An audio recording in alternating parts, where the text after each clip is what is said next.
أعوذ بالله من الشيطان الرجيم بسم الله الرحمن الرحيم ومن يرغب عن ملة إبراهيم إلا من سفه نفسه وَلَقَدِ اصْطَفَيْنَاهُ فِي الدُّنْيَا.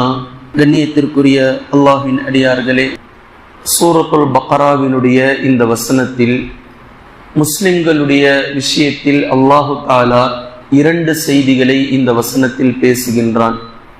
ஒன்று, இப்ராஹிம் அலைஹிஸ்ஸலாம் அவர்களை பற்றியும், இப்ராஹிம் அலைஹிஸ்ஸலாம் அவர்களுடைய மார்க்கத்தை பின்பற்றுபவர் யார், பின்பற்றாதவர் யார் என்பதை சுருக்கமாக ஒரே வரியில் இந்த இடத்தில் அல்லாஹ் பேசுவதை நாம் பார்க்கிறோம். وَمَن يَرْغَبُ عَن مِّلَّةِ إِبْرَاهِيمَ إِلَّا مَن سَفِهَ نَفْسَهُ. அல்லாஹு தஆலா நேரடியாக பேசுகின்றான். இப்ராஹிம் அலைஹிஸ்ஸலாம் அவர்களுடைய மார்க்கத்தை முட்டாளை தவிர வேறு யார் புறக்கணிக்க முடியும்? இதிலிருந்து நமக்கு தெளிவாக புரிகின்றது, ஒருவர் தன்னை அறிவாளி என்று சொல்கிறார், எனக்கு மூளை அதிகமாக இருக்கிறது என்று சொல்கிறார், நான் அறிவாளித்தனமானவன், அனைத்தையும் அறிவுபூர்வமாக யோசிப்பவன், அறிவுபூர்வமாக நடப்பவன் என்று ஒருவர் தன்னைத்தானே சொல்கிறார். ஜீனியஸுக்கான எல்லா தன்மைகளும் என்னிடத்தில் இருக்கிறது என்று ஒருவர் சொல்கிறார் என்றால் அவருக்கான அளவுகோலே அல்லாஹ் சொல்வது அப்படி என்றால் இப்ராஹிம் அலைஹிஸ்ஸலாம் அவர்களுடைய மார்க்கத்தை நீ பின்பற்ற வேண்டும். ஆனால் இவர் ஜீனியஸ் என்று சொல்கிறார், அறிவாளி என்று சொல்கிறார், நான் பக்குவம் அடைந்தவன் என்று சொல்கிறார். ஆனால் இப்ராஹிம் அலைஹிஸ்ஸலாம் அவர்கள் கொண்டு வந்த மார்க்கத்தை நான் பின்பற்ற மாட்டேன் என்று சொல்கிறார் என்று சொன்னால் நிச்சயமாக அவர் முட்டாளாகத்தான் இருக்க முடியும் என்பதை அல்லாஹ்வே நேரடியாக ஒரு முஸ்லிமில் யார் அறிவாளி யார் அறிவாளி இல்லை முட்டாள் என்பதை படைத்த ரப்புல் ஆலமீன் மிக அழகாக பேசுவதை நம்மால் பார்க்க முடிகின்றது. இப்ராஹிம் அலைஹிஸ்ஸலாம் அவர்களுடைய மார்க்கத்தை முட்டாளை தவிர வேறு யார் புறக்கணிக்க முடியும் என்ற கேள்வியை அல்லாஹு தஆலா எழுப்பி, இப்ராஹிம் அலைஹிஸ்ஸலாம் அவர்கள் அறிவாளியாகவும் இருந்தார்கள், அல்லாஹ் அவர்களை தேர்ந்தெடுத்தான் என்பதையும் அல்லாஹ் பேசுகின்றான். وَلَقَدِ اصْطَفَيْنَاهُ فِي الدُّنْيَا. இந்த உலகத்திலேயே அல்லாஹு தஆலா இப்ராஹிம் அலைஹிஸ்ஸலாம் அவர்களை தேர்ந்தெடுத்து கொண்டான். وَإِنَّهُ فِي الْآخِرَةِ لَمِنَ الصَّالِحِينَ. நாளை மறுமை நாளையில் ஆகிரத்திலே சாலிஹீன்களுடைய ஜமாஅத்தில் அவர்கள் இருப்பார்கள். இதனுடைய பொருள், இன்ஷா அல்லாஹ் இப்ராஹிம் அலைஹிஸ்ஸலாம் அவர்கள் எந்த வழியில் சென்றார்களோ அதே வழியில் நீங்களும் சென்றால், அதே உவப்பை நீங்களும் பெற வேண்டும் என்பதற்காக அல்லாஹுக்காகவே அனைத்தையும் நீங்கள் துறந்து அல்லாஹுக்காகவே நீங்கள் வாழ்வீர்களே ஆனால் இன்ஷா அல்லாஹ் நீங்கள் அறிவாளிகளாக கருதப்படுவீர்கள். நீங்கள் முட்டாள் இல்லை, அல்லாஹ் உங்களையும் தேர்ந்தெடுப்பான். நாளை மறுமை நாளையில் இன்ஷா அல்லாஹ் நீங்களும் சாலிஹீன்களுடைய ஜமாஅத்தில் இருப்பீர்கள் என்ற சுப செய்தி அல்லாஹு தஆலா இப்ராஹிம் அலைஹிஸ்ஸலாம் அவர்களை வைத்து இந்த இடத்தில் பேசியிருப்பதை நம்மால் புரிந்து கொள்ள முடிகின்றது. நபி ஸல்லல்லாஹு அலைஹி வஸல்லம் அவர்கள் சஹாபாக்களிடத்தில் கேட்டார்கள், மனில் முஃப்லிஸ், பரம ஏழை யார் என்று கேட்டார்கள். ஆக பரம ஏழை யார்? சஹாபாக்கள் பதில் சொன்னார்கள், இந்த உலகத்தை வைத்து பதில் சொன்னார்கள் ஒவ்வொன்றாக.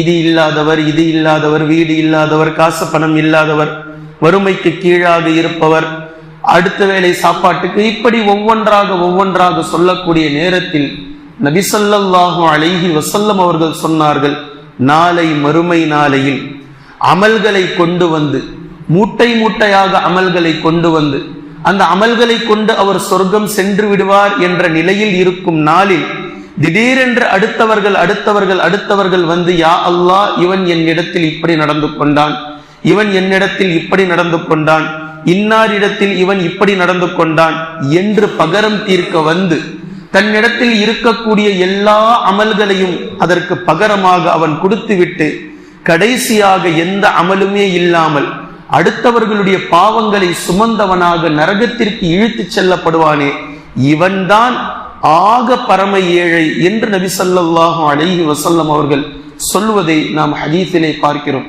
எனவே கண்ணியத்திற்குரிய அல்லாஹ்வின் அடியார்களே, இந்த இடத்தில் நாம் அறிவாளிகள், நாம் ஜீனியஸ்கள், நாம் முட்டாள்கள் அல்ல என்று சொல்லக்கூடிய ஒவ்வொரு நபர்களுக்குமான ஒரே ஒரு டாஸ்க் அல்லாஹு தஆலா வைத்திருப்பது, நீங்கள் அறிவாளிகள் என்றால், நீங்கள் முட்டாள்கள் இல்லை என்றால் இப்ராஹிம் அலைஹிஸ்ஸலாம் அவர்களுடைய மார்க்கத்தை நீங்கள் பின்பற்றுவது உண்மை என்றால் இந்த உலகத்தில் இருந்து கொண்டே மறுமைக்காக நீங்கள் சேகரித்துக் கொள்ளுங்கள். இந்த உலகத்தில் இருந்து கொண்டே உங்களுடைய செல்வங்களை மறுமைக்கான விஷயத்தில் நீங்கள் சேகரித்து வையுங்கள். நபி ஸல்லல்லாஹு அலைஹி வஸல்லம் அவர்கள் மிக அழகாக சொன்னார்கள், நாளை மறுமை நாளுக்காக சேகரிக்கக்கூடிய சொத்துக்களில் ஒருவர் ஒரு சுப்ஹானல்லாஹ் என்று சொல்கிறார். இந்த சுப்ஹானல்லாஹ் வீணல்ல, அல்லாஹ்விடத்தில் இது ஒரு வித்தை போன்றது. உடனே நம்முடைய பேரில் பேங்க் பேலன்ஸ் அல்லாஹு தஆலா அந்த சுப்ஹானல்லாஹ்வை ஒரு விதையாக சொர்க்கத்தில் விதைத்து விடுகின்றான்.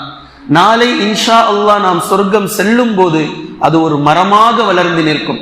ஒரு சுப்ஹானல்லாஹ் ஒரு மரம் என்றால் ஒட்டுமொத்த தஸ்பீஹ்களும் ஒட்டுமொத்த திக்ருகளும் அந்த அடியார்களுக்கு அது நாளை மறுமை நாளையில் அவருக்கான அழகான அமல்களாக அவருக்கான சொர்க்கமாக சொத்தாக நாளை மறுமையில் மாறி நிற்கும் என்று நபி ஸல்லல்லாஹு அலைஹி வஸல்லம் அவர்கள் சொல்லி காட்டியிருப்பதை நாம் பார்க்கிறோம். எனவே கண்ணியத்திற்குரிய அல்லாஹ்வின் அடியார்களே, ஒரு முஸ்லிம் இப்ராஹிம் அலைஹிஸ்ஸலாம் அவர்களுடைய மார்க்கத்தை பின்பற்றுகிறார். இன்ஷா அல்லாஹ் அவர் பூரணமாக பின்பற்றக்கூடிய நேரத்தில் அவர் அறிவாளியாக இருப்பார். ஒருபோதும் முட்டாள்தனமான செயலிலே அவர் ஈடுபட மாட்டார்.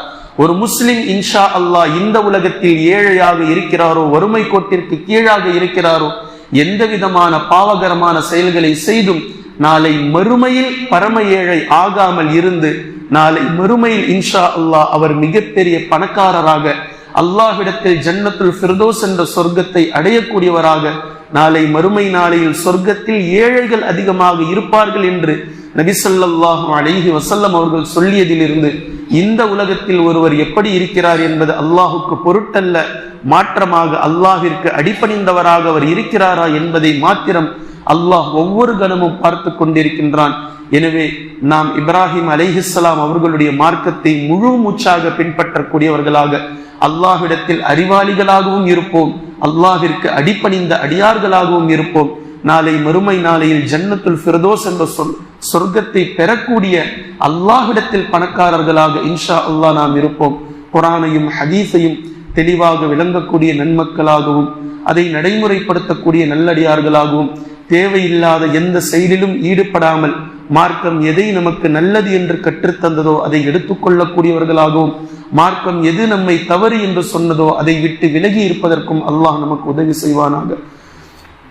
சுப்ஹானக அல்லாஹும்ம பிஹம்திக அஷ்ஹது அல்லா இலாஹ இல்லா அன்த அஸ்தக்ஃபிருக வ அத்தூபு இலைக்.